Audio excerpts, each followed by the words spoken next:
Nos longs métrages d'aujourd'hui n'ont rien à envier à ceux donnés par Jésus-Christ à Jean le Révélateur.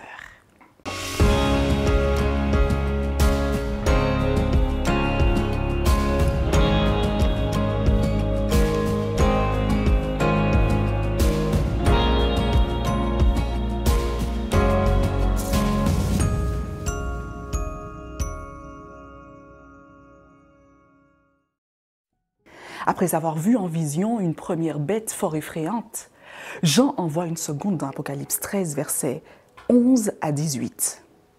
La première venait de la mer, de la populace, de la foule ou du monde, diraient les chrétiens.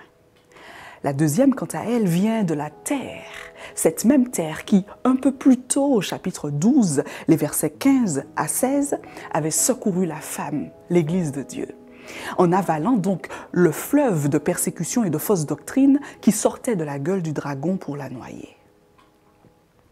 Cela suggère un changement de stratégie chez le dragon, qui fait le choix d'un contact hospitalier au travers d'une apparence plus amicale.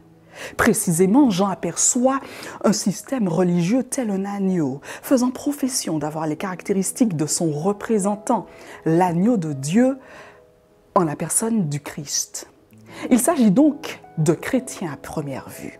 Seulement, la vision étonne Jean car cet agneau parle tel un dragon, en référence au diable, le serpent ancien du chapitre 12, verset 9. Ainsi, cette bête, ce terreau religieux sert de porte-parole au dragon et parodie l'Esprit Saint en magnifiant le dragon plutôt que Dieu.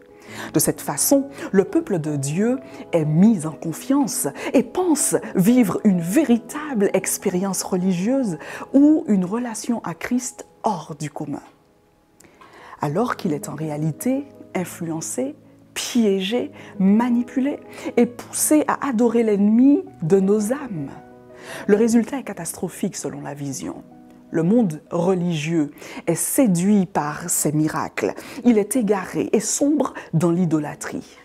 Puis, petits et grands, riches et pauvres, esclaves ou libres sont contraints à recevoir une marque pour continuer à vivre en toute liberté. J'ose te poser cette question à toi qui me regardes.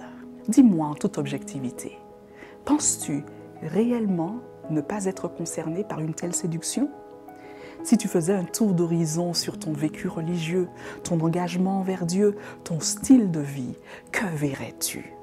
Je t'invite cette semaine, en toute humilité, à reconsidérer tes voies afin de ne pas tomber dans le piège de ce dragon et de choisir la fidélité à Christ. Bonne étude.